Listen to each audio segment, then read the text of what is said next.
بسم اللہ الرحمن الرحیم۔ عزیز طلبہ، امید ہے آپ سب خیر و عافیت سے ہوں گے۔ تو آن لائن لیکچرز کا جو سلسلہ شروع کیا گیا ہے، پہلا لیکچر جو ہے وہ آج ہم مولانا ظفر علی خاں کے بارے میں بات کریں گے۔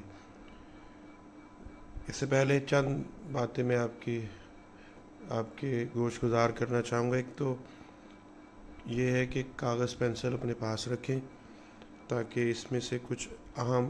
جو نکات ہیں وہ آپ تحریر کر سکیں، ساتھ ساتھ کچھ کوٹیشنز بھی ہوں گی، کچھ مصنف کا تعارف بھی ہے، اور جس شخصیت کے بارے میں یہ خاکہ لکھا گیا ہے کچھ ان کے بارے میں بھی ہم بات کریں گے۔ تو پہلی بات یہ ہے کہ سبق یہ صنف کے اعتبار سے جو ہے وہ سبق مولانا ظفر علی خاں یہ شخصی خاکہ ہے۔ کتاب کا نام ہے مردم دیدہ، اور اس کے مصنف کا نام جو ہے وہ ہے چراغ حسن حسرت۔ تو چراغ حسن حسرت جو ہے وہ بلا شبہ بہت بڑے صحافی بھی تھے، ادیب بھی تھے اور شاعر بھی تھے۔ ان کا زبان زد عام شعر ہے: غیروں سے کہا تم نے، غیروں سے سنا تم نے، کچھ ہم سے کہا ہوتا، کچھ ہم سے سنا ہوتا۔ اور بطور اخبار نویس چراغ حسن حسرت جو ہے وہ بہت معتبر حوالہ ہے، اور کلکتہ میں یہ نئی دنیا اخبار میں کالم نگاری کے جوہر دکھاتے رہے، الہلال اخبار سے وابستہ رہے، لاہور آئے تو ذمہ دار اخبار میں کام کیا، احسان اور انقلاب جیسے شہرا آفاق اخبارات سے یہ منسلک رہے۔ سندھ با جہازی کے نام سے یہ جو ہے وہ فکاہیہ کالم لکھا کرتے تھے، اور یہ کالم جو ہے وہ بعد میں آنے والوں کے لیے ایک مثال ثابت ہوا۔ ان کا اسلوب جو تھا وہ اتنا زبردست تھا کہ فکاہیہ ادب میں اس کو جو ہے وہ مشعل راہ کے طور پر دیکھا گیا ہے، اور ان کے کالموں کے جو ہے مجموعے فکاہیات اور حرف و حکایات کے نام سے عنوان سے شائع ہو چکے ہیں۔ کیلے کا چھلکا اور جدید جغرافیہ پنجاب، یہ بھی ان کی مزاح کی بڑی مشہور کتابیں ہیں۔ اور جو خاکہ ان کا آپ کے نصاب میں شامل ہے، یہ مولانا ظفر علی خاں جیسی سمات، صفت، شخصیت کے حوالے سے ہے۔ تو مردم دیدہ جو ہے کتاب وہ 1939 میں پہلی دفعہ شائع ہوئی تھی۔ اس میں علامہ اقبال ہوں یا ابوالکلام آزاد، شفاء الملک حکیم فقیر محمد چشتی صاحب ہوں، آغا حشر کاشمیری ہوں، یعنی اپنے دور کے یہ نامور لوگ جو تھے ان سب نامور ہستیوں کے بارے میں انہوں نے لکھا ہے۔ اور حسرت کے خاکوں کی جو خوبی یہ ہے کہ انہوں نے پوری وابستگی کے ساتھ جو ہے وہ لکھا ہے، یعنی جن شخصیات کو انہوں نے موضوع بنایا ہے ان سے ذاتی وابستگی ان کی نظر آتی ہے، اور ایک بالکل مختلف زاویے سے انہوں نے ان شخصیات کی زندگیوں پر روشنی ڈالی ہے، اور وہ گوشے منور کیے ہیں جو ہمیشہ یاد رکھے جائیں گے۔ اور اب یہ سبق جو ہے جن کے بارے میں ہے مولانا ظفر علی خاں، تو خود مولانا ظفر علی خاں جو ہے بڑے ہنگامہ خیز شخص تھے۔ ان کے بارے میں کہا جاتا ہے کہ 1912 یعنی جنگ بلقان و طرابلس سے لے کر جو ہے قیام پاکستان تک کے تقریباً 35 برس یہ گویا مولانا کی زندگی کے سال ہیں۔ یعنی اس دور میں کوئی تحریک ایسی نہیں جس کے پیچھے مولانا شامل نہ ہوں، یعنی مولانا جو ہے وہ راول دستے کے طور پر ساتھ رہے، ہر تحریک میں بڑھ چڑھ کے حصہ لیا، اور اپنی سمات، صفت، شخصیت کے بڑے گہرے نقوش جو ہے انہوں نے مرتب کیے۔ اور بطور صحافی اگر دیکھا جائے مولانا ظفر علی خاں بہت بڑا نام ہے، ان کو بابا صحافت بھی کہا جاتا ہے۔ اور ذمہ دار اخبار جو ہے ان کے والد کرم آباد سے نکالا کرتے تھے، بعد میں انہوں نے اس اخبار کو جو ہے وہ لاہور سے شائع کرنا شروع کیا، اور اس اخبار ذمہ دار اخبار جو ہے وہ بعد میں تحریک پاکستان کے حوالے سے دیکھا جائے اس کو، اور مولانا کے خیالات کے حوالے سے دیکھا جائے تو اس اخبار نے جو ہے وہ مسلمانان بر صغیر کی سیاسی بیداری میں بڑا فیصلہ کن کردار ادا کیا. اور اس اخبار کے جو ہے پہلے صفحے پہ مولانا کے یہ شعر یعنی یہ کتاب جو ہے وہ لکھا ہوتا تھا: اے ذمہ دار دم لیا تو نے، اے ذمہ دار دم لیا تو نے وعدہ اولی وفا کر کے، اے ذمہ دار دم لیا تو نے وعدہ اولی وفا کر کے، دل سے باطل کا ڈر نکال دیا، دل سے باطل کا ڈر نکال دیا، حق کا اظہار بربلا کر کے. تو اگر دیکھا جائے تو یہ شعر مولانا کے فلسفے کو بھی بیان کرتے ہیں، طرز حیات کو بھی بیان کرتے ہیں. اور شبلی نعمانی نے ایک دفعہ کہا تھا کہ علی گڑھ کو محمد علی جوہر کی ذہانت اور ظفر علی خان کی جرأت پر ہمیشہ ناز رہے گا. تو مولانا جو ہے بڑے ہنگامہ پرور شخص تھے، اور وہ مطلب جہاں بھی گئے داستان چھوڑ آئے کہ مترادف جو ہے انہوں نے بھرپور زندگی گزاری. اور بطور شاعر بھی مولانا ظفر علی خان کا مرتبہ جو ہے بہت جو ہے وہ ناقابل فراموش ہے، اور اس کے نقوش بڑے گہرے مرتب ہوئے ہیں. اور اسی لیے تو شورش کاشمیری نے مولانا ظفر علی خان کے بارے میں کہا تھا: میں اس گئے دور میں بھی ایک باکمال انسان کو دیکھتا ہوں، میں اس گئے دور میں بھی ایک باکمال انسان کو دیکھتا ہوں، ذرا نظر سے کہو کہ ٹھہرے ظفر علی خان کو دیکھتا ہوں. ظفر علی خان ہماری تحریک حریت کا نشان آخر، فرنگیوں کا حریف اول، مجاہدوں کی سنان آخر. تو یہ انگریز دشمنی، یہ سامراج دشمنی جو ہے مولانا ظفر علی خان کے خون میں شامل تھی، اور انہوں نے اپنی شخصیت کے ذریعے اور اپنی شاعری کے ذریعے اس کا بھرپور اظہار کیا. اور اس خاکے میں جو ہے ہم پڑھیں گے کہ مصنف نے ان سے پہلی ملاقات کا ذکر کیا ہے جب وہ کلکتہ میں نئی دنیا اخبار سے منسلک تھے، اور پھر وہ لاہور آئے، اور انہوں نے جو ہے وہ مولانا کی سیر کے حوالے سے بھی بتایا ہے کہ مولانا طویل سیر کے عادی تھے. اس کے ساتھ انہوں نے جو ہے وہ مولانا کی شاعری کے حوالے سے بھی بتایا ہے کہ مولانا جو ہے وہ بہت زود گو تھے، اور بہت ان کو جو ہے اس میں کمال حاصل تھا کہ چلتے پھرتے شعر کہہ لیتے. بڑی بڑی نظمیں جو ہے مارکے کی نظمیں انہوں نے آدھے گھنٹے میں کہہ لی ہیں، اور یہ خداداد صلاحیت تھی. ان کو طبیعت پہ جبر نہیں کرنا پڑتا تھا، حقے کش لگاتے جاتے تھے اور شعر پڑھتے جاتے تھے. تو علامہ اقبال نے انہی مولانا ظفر علی خان کے بارے میں کہا تھا: ان کا قلم اپنی روانی میں دنیا کے بڑے بڑے مجاہدین کی تلوار سے کم نہیں، مذہبی، ادبی، سیاسی اعتبار سے انہوں نے بہت خدمت کی ہے. یہ خراج تحسین جو ہے وہ علامہ اقبال نے مولانا ظفر علی خان کو پیش کیا تھا. تو یہاں پر مختار مسعود کا ایک قول یاد آ رہا ہے، اس کا بھی حوالہ دیا جا سکتا ہے. کیا خوب کہا انہوں نے کہا تھا کہ ایسا معلوم ہوتا ہے کہ بڑے آدمی انعام کے طور پر دیے اور سزا کے طور پر روک لیے جاتے ہیں. اور یہ قحط الرجالی جو ہے بڑھتی گئی بعد میں جب مولانا ظفر علی خان کے پائے کی شخصیات جو ہے وہ رخصت ہو گئیں. چلیے اب آئیں جی ذرا سبق کی طرف ہم دیکھتے ہیں. اچھا، اس کا پہلا پیراگراف جو ہے وہ ذرا آپ کے سامنے ہوگا. تو اس میں جو ہے وہ اگر ہم دیکھیں، اور مطلب اگر اس میں پہلے پیراگراف کی ہم بات کریں، اس میں مشکل الفاظ ذرا دیکھ لیجیے. پہلے تو اس میں جو ہے وہ ہڑبڑا کر مطلب تھوڑا سا ہوگا کہ گھبرا کر، پریشان ہو کر. اور اس میں ایک دو شخصیات کا بھی ذکر ہے، جیسے چچا صدیق انصاری، یہ نئی دنیا اخبار میں بطور کاتب کام کرتے تھے. ٹھیک ہے نا، اس وقت ہاتھ سے اخبار لکھا جاتا تھا نا، تو یہ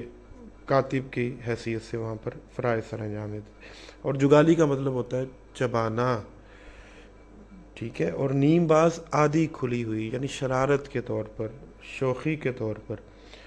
اور گلوری جو ہے وہ کلا کہتے ہیں جبڑے کو،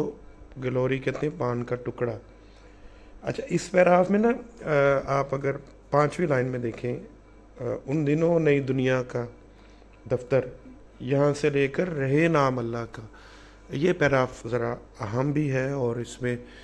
بڑا خوبصورت نقشہ بیان کیا گیا ہے، یاد نگاری کو ابھارا گیا ہے، نئی دنیا کے اخبار میں جو ہے وہ یعنی اس کا نقشہ اس عمارت کا کھینچا گیا ہے جہاں پہ وہ دفتر واقع تھا۔ تو مصنف ذکر کرتے ہیں کہ یہ کوئی 10 سال پہلے کی بات ہے کہ وہ اخبار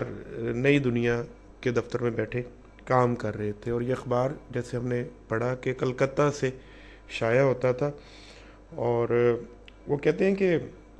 اچانک کسی نے شنید سنائی کہ ذمہ دار صاحب جو ہے وہ آ چکے ہیں، اور جیسے ہم پڑھ چکے ہیں کہ مولانا ظفر علی خان ذمہ دار اخبار نکالتے تھے، اور یہ اتنا مقبول اخبار تھا کہ لوگ اس کو پیسے دے کر جو ہے وہ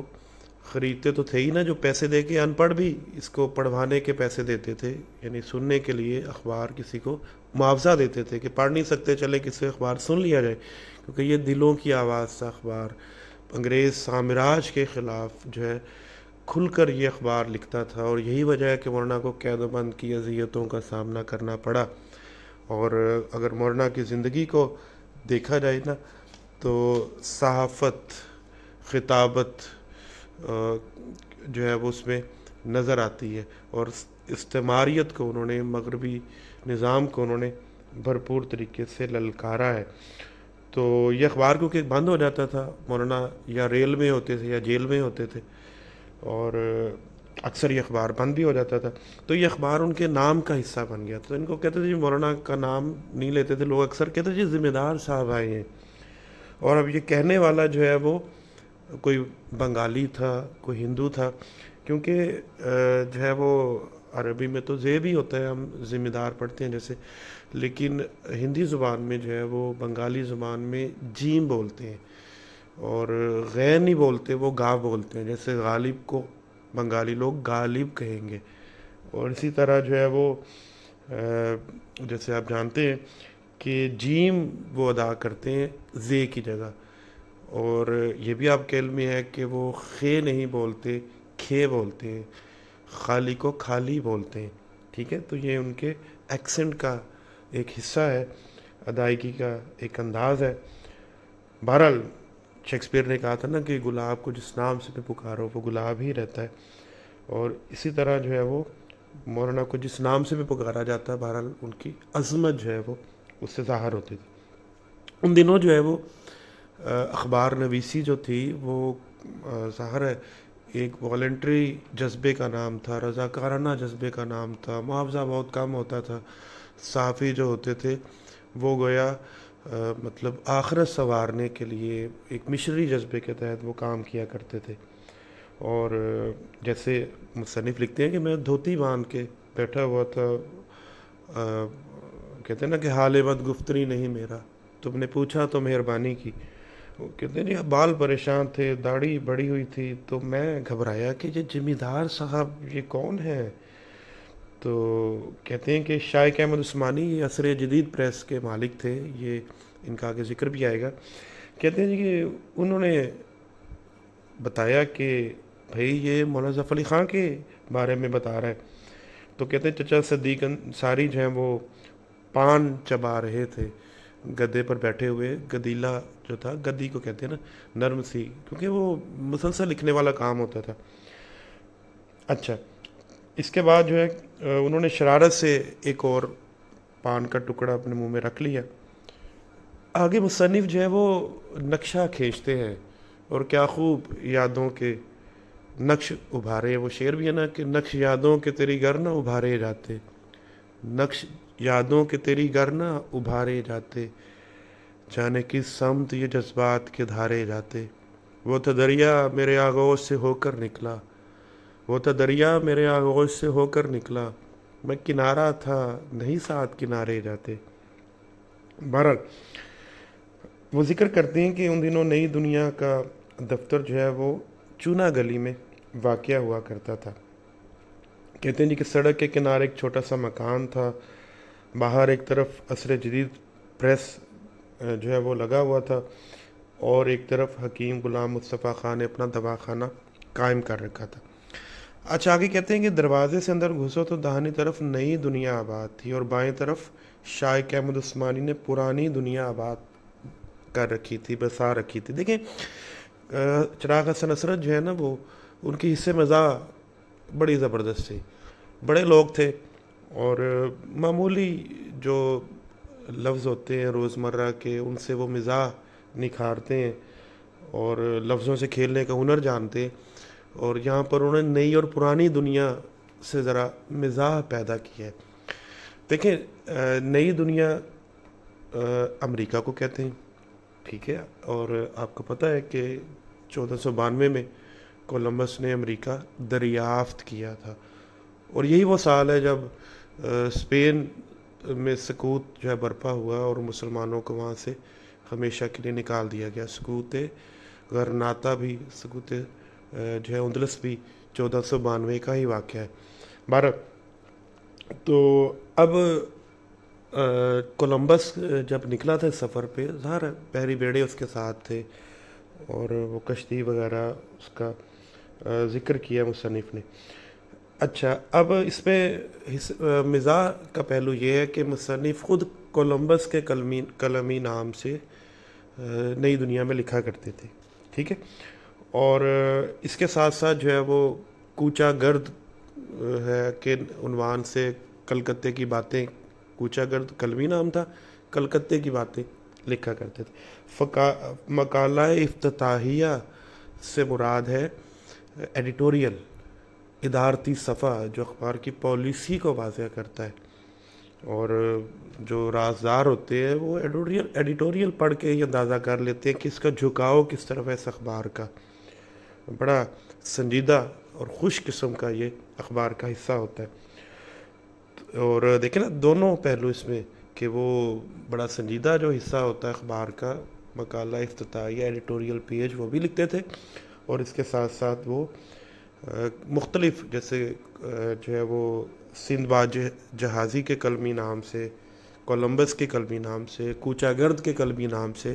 مختلف کالم لکھا کرتے تھے، اور وہ بڑے مقبول تھے اس دور میں ان کے کالم جو ہے وہ۔ اور بعد میں جب مزاحیہ کالم لکھنے کا سلسلہ مطلب بڑا آگے، روایت مضبوط ہوتی گئی، تو اس کو جو ہے وہ ضرور دیکھا گیا ہے، یعنی بنیاد گزار گزرے ہیں چراغ حسن عصرت اس حوالے سے۔ تو اب پرانی دنیا کس کو کہا گیا ہے؟ شائق احمد عثمانی کو، کہ جو بھاری بھرکم شخص ہے، اور وہ عربی کی، فارسی کی قدیم کتابیں، پرانے مخطوطے، وہ اسی مکان کے ایک حصے میں وہ براجمان تھے، اہل و عیال سمیت، ٹھیک ہے، اور اس کو مصنف نے بڑا نقطہ آرائی کے ساتھ جو ہے وہ پرانی دنیا کا ہے، اور جو اخبار والا حصہ ہے اس کو نئی دنیا کا ہے۔ ایک تو نام تھا بھائی اس کا نئی دنیا اخبار کا، تو اور پھر دیکھیں نا خود بھی انہوں نے کیا تلازمات استعمال کیے اس کے، کہ وہ خود بھی تو اس سے وابستہ تھے، اور اس سے جو ہے وہ جیسے ہم نے پڑھا کہ کولمبس کے قلمی نام سے لکھتے تھے، اور کولمبس نئی دنیا دریافت کرنے والا تھا، امریکہ کو دریافت کرنے والا تھا۔ اس طرح انہوں نے خوب جو ہے وہ مزاح پیدا کیا ہے، اور پھر وہ کہتے ہیں کہ ہر ایک محفل جو ہے وہ آخر اجڑ ہی جاتی ہے، صرف ذات باری ہے جو ہمیشہ ہے اور ہمیشہ رہے گی، باقی محفلیں جو ہیں وہ برباد ہو جاتی ہیں، ختم ہو جاتی ہیں، اجڑ جاتے ہیں لوگ۔ تو اخبار بھی وہ اجڑ گیا، اور وہ جو عملہ تھا وہ ظاہر ہے جیسے گردش زمانہ کے ساتھ لوگ ادھر ادھر چلے گئے۔ اچھا، اب جو ہے وہ مولانا ظفر علی خان جو ہے وہ مطلب ان سے پہلی ملاقات کا مصنف ذکر کر رہے ہیں، ٹھیک ہے جی۔ تو آگے بس ایک پیراگراف ہم اور دیکھ لیتے ہیں، اس میں بھی انہوں نے جو ہے وہ خوب جو ہے وہ مزاح پیدا کی ہے۔ کہتے ہیں جی کچھ دیر کے بعد مولانا جو ہے وہ کھٹ کھٹ کرتے ہوئے سیڑھیاں چڑھتے ہوئے تشریف لائے، میں نے ان کو پہلے براہ راست نہیں دیکھا تھا، یہ ان سے پہلی میری ملاقات تھی، اور کہتے ہیں تصویریں دیکھی تھیں، اب تصویروں سے تو شخصیت کا پورا اندازہ نہیں ہوتا، اور بعض اوقات جو ہے بلکہ اکثر اوقات جو ہے وہ تصویر جو ہے وہ پوری شخصیت کو نہیں ابھار پاتی. ہم ایک مبہم سا ذہن میں خاکہ بنا لیتے ہیں کہ تصویر سے کہ ایسا ہوگا، لیکن جب اس کو براہ راست دیکھتے ہیں اکثر تصویر سے بہتر نکلتے ہیں، لیکن کچھ جو ہے وہ بالکل اپنی تصویر پہ گئے ہوتے ہیں. تو مصنف کہتے ہیں کہ بہرحال ایک اندازہ کہ نام کے ساتھ مولانا لگتا ہے، تو ان کا توند کہتے پیٹ کو، یعنی پیٹ بڑا ہوا ہوگا. اور کہتے ہیں کہ ہمارے ہاں تو معمولی جو کارکن ہوتے ہیں ان کے پیٹ کی گولائی آسمان کے گنبد سے برابری کرتی ہوئی دکھائی دیتی ہے. کوبہ شکم گنبد فلک سے ہمسری کرتا ہے، یعنی پیٹ کی گولائی آسمان کی گولائی کے سے بڑھ کر ہوتی ہے. کہتے ہیں کہ جب وہاں پر جو ہے وہ معمولی کارکن نہیں سنبھالے جاتے، ان کی ٹون جو ہے وہ وسیع و عریض ہوتی ہے. کہتے ہیں کہ مولانا ظفر علی خان تو آل انڈیا سطح کے لیڈر تھے اور پورا ہندوستان جانتا تھا، اور کیا دبنگ آدمی تھے. اور انہوں نے چاہے صحافت ہو، چاہے سیاست ہو، چاہے شاعری ہو، بڑے دیر پا نقوش مرتب کیے اور بڑے ہنگامہ خیز شخص تھے. کہتے ہیں کہ مصنف کہتے ہیں کہ میرا خیال تھا کہ ان کی تو بھاری بھرکم توند ہونی چاہیے، اور نام کے ساتھ مولانا بھی لگتا ہے. اور کہتے ہیں کہ اب ان کو دیکھا تو ذرا مایوسی سی ہوئی کہ بھئی یہ تو جوانوں کی طرح سیڑھیاں پھلانگتے ہوئے آ رہے ہیں. نہ ان کے عمر مولانا کی اس وقت 54-55 سال تو ہوگی جب یہ ذکر کر رہے ہیں ملاقات کا. تو کہتے ہیں کہ وہ پھلانگتے ہوئے سیڑھیاں آئے، اور مطلب نہ ان کے مطلب چہرے پہ کوئی تکان کے اثرات تھے. کہتے ہیں کہ وہ تو نوجوانوں کی طرح چاک چوبند تھے اور بالکل جو ہے وہ تازہ دم دکھائی دے رہے تھے. کہتے ہیں کہ نہ انہوں نے امامہ کہتے ہیں رومال، یعنی نہ سر پہ انہوں نے رومال جیسے مذہبی رہنما جو ہے وہ اکثر اپنے کندھوں پہ یا سر پہ امامہ باندھتے ہیں، رکھا ہوا ہوتا ہے. انہوں نے کہتے ہیں کہ ایسا کوئی تکلف انہوں نے نہیں کیا تھا. کہتے ہیں کہ آخری راز جو ہے وہ کھلا جب وہ لاہور تشریف لائے، اور انہوں نے جو ہے وہ مولانا کو قریب سے دیکھا، ان کے معمولات دیکھے، ان کی سیر و سیاحت کا منظر دیکھا کہ صبح کے وقت کتنا وہ طویل چلا کرتے تھے، اور اس کا انہوں نے بڑے شگفتہ انداز میں اس کا اظہار بھی کیا. ظاہر ہے جو شخص یعنی جو ہے وہ نوعمری سے سخت ورزش کا عادی ہو، یعنی کہ بس تھوڑا سا دوڑ لیا، اور وہ ایسا نہیں تھا. وہ میلوں دوڑتے تھے، سپاہیوں سے بڑھ کر ان میں جو ہے یہ جوہر موجود تھے، سخت ورزش کرتے تھے وہ. اور ایک دور میں جب حیدرآباد دکن میں تھے تو ان کی خدمات جو ہیں وہاں پر فوج کے محکمے میں منتقل کر دی گئی تھی، اور بالکل جو ہے وہ انہوں نے اس میں مہارت حاصل کی تھی. تو اسی لیے ان کی توند بڑی ہوئی نہیں تھی، اور اس کا ہی اظہار مصنف بڑے شگفتہ انداز میں کرتے ہیں کہ جو ہے وہ مولانا توند سے محروم تھے. ٹھیک ہے جی.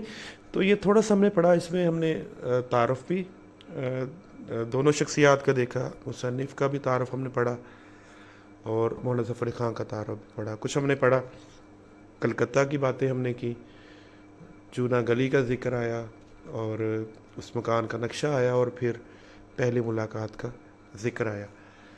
تو باقی انشاءاللہ نیکسٹ لیکچر میں ہم پڑھیں گے یہیں سے آگے، اور ہم دیکھیں گے کہ مصنف جو ہیں وہ ان کی پہلی ملاقات مولانا سے کیسی رہی، اور پھر مولانا کی سیر کے حوالے سے ہم پڑھیں گے. ٹھیک ہے جی. بہت شکریہ آپ کی سماعتوں کا.